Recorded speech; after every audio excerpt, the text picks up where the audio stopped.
Bonjour, je suis Didier Mazier. Nous allons, dans cette nouvelle série, nous intéresser aux bases de données. Alors, vous voyez qu'à l'écran, on a une magnifique table. Je vous rassure, nous ne sommes pas dans Excel. Et je vous rassure également, nous ne travaillerons pas du tout avec Access. Donc, si vous avez été écœuré des bases de données, soit par Excel, qui n'est qu'un tableur amélioré, soit par Access, qui est un système de gestion de bases de données extrêmement pénible à utiliser, ou si vous avez reculé devant les requêtes SQL ou pour obtenir la moindre information sur une base, vous êtes obligé de tirer des formules algébriques totalement absconses, je vous rassure, ici nous allons faire des choses qui vont être très faciles car nous allons utiliser FileMaker Pro, qui est un des logiciels de gestion de base de données les plus simples et les plus ergonomiques qu'on puisse envisager d'utiliser. Alors nous sommes sur une base de données qui représente des codes postaux.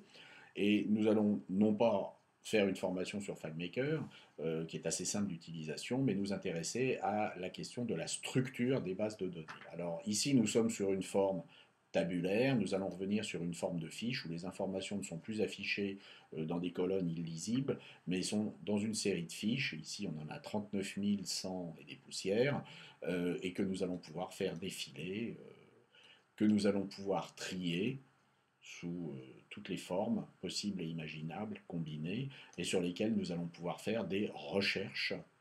Par exemple, ici, je vais aller rechercher le code postal 91 540.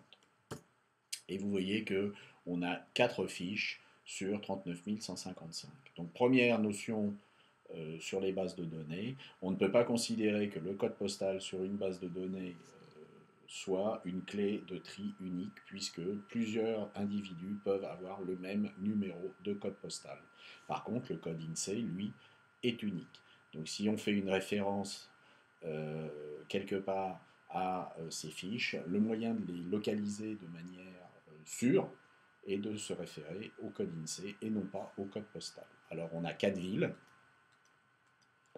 qui peuvent s'afficher en même temps. Ça serait pratique d'obtenir ici une table qui nous afficherait ces 4 villes.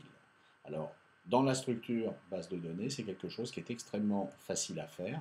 Il suffit de relier sa table code postaux avec une table qu'on va appeler code postal identique, et où on considère que entre la rubrique code postal de l'une et la rubrique code postal de l'autre, hein, ce sont des clones, ce sont les mêmes, il y a un lien, et que ce lien repose sur l'égalité de ces deux rubriques. On pourrait avoir des liens plus complexes, mais là on va travailler sur l'égalité de ces deux rubriques. Et donc il est possible maintenant, en passant ici en mode modèle, c'est-à-dire en intervenant sur la forme, de ajouter une table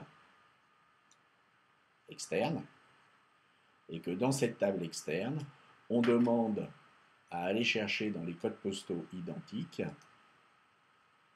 la ville et le code INSEE. Nous allons passer en mode utilisation, ce qui va être encore plus simple. Donc on enregistre notre modèle. Et vous voyez que maintenant, lorsqu'on affiche le 91 540, eh bien, on a les 4 villes qui vont s'afficher dans la table externe sur laquelle on va pouvoir placer éventuellement des boutons et en faire un peu tout ce qu'on veut. Alors si on affiche toutes nos fiches et que l'on recherche par exemple le code postal 01 200,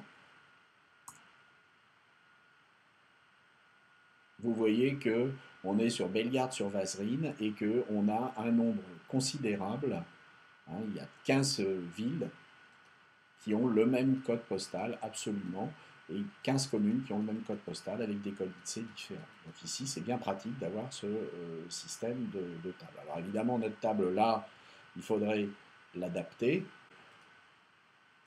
ça, et ici, on va demander à avoir une barre de défilement verticale de manière à pouvoir faire afficher nos 15 villes. Si je reviens là, je vais pouvoir maintenant afficher mes 15 villes. Donc vous voyez que dans un système de base de données, on obtient un accès beaucoup plus rapide aux informations et en se cassant beaucoup moins la tête qu'avec une simple feuille de calcul.